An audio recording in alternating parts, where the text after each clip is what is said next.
ஊர்ல யார் யாரெல்லாம் ஞானிகள்னு சொல்லுவாங்க இல்லையா, நல்ல ஞானம் உள்ளவங்கன்ட்டு, அப்படி யாரெல்லாம் இருக்கிறீங்களோ அத்தனை பேரையும் கொண்டு போட்டுருவேன்னு சொல்றாரு.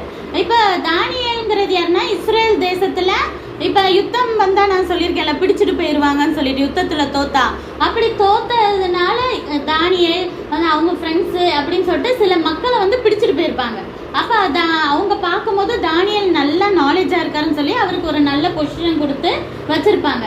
அப்ப ஞானிகள் எல்லாம் கொல்லணும்னா இப்ப யாரையும் கொன்றுவாங்க, தானியேலையும் கொன்றுவாங்க. தானியேல் யாரு? தேவனோட பிள்ளை, தேவனுடைய மனுஷன். அப்போ இதை தானியேல் கேள்விப்படுறாரு. இது என்னடா வினோதமா இருக்கு, கனவை சொன்னாலும் அர்த்தத்தை சொல்லலாம், கனவும் சொல்லலை அப்படின்னு. ஆக்சுவலா ஏன் ராஜா சொல்லலைன்னா, ராஜாவுக்கே அரையும் குறையுமா தான் ஞாபகம் இருந்தது, அவரே பாதி மறந்துட்டாரு. அவருக்கு இந்த பயந்து எந்திரிச்சதுல இப்ப நம்மளுக்கே ஒரு சில கனவுகள் அப்படிதான் இருக்கும் தெரியுமா, சில கனவு தூங்கி எந்திரிச்சோன்னா மறந்த மாதிரி இருக்கும் கொஞ்ச நேரத்துலயே. அந்த மாதிரி இவருக்கு என்ன ஆயிடுச்சு, பாதி மறந்து போச்சு. அதனால அது எப்படி சொல்றதுன்னு தெரியாம கனவையும் சொல்லு அர்த்தத்தையும் சொல்லு அப்படின்னு சொல்லிட்டு சொல்லிட்டாரு. அப்ப அவரு இதுக்கு ஒரு ஹெட்டை நியமிக்கிறாரு, அந்த ஞானிகள் எல்லாம் பார்த்து கொன்றுங்க.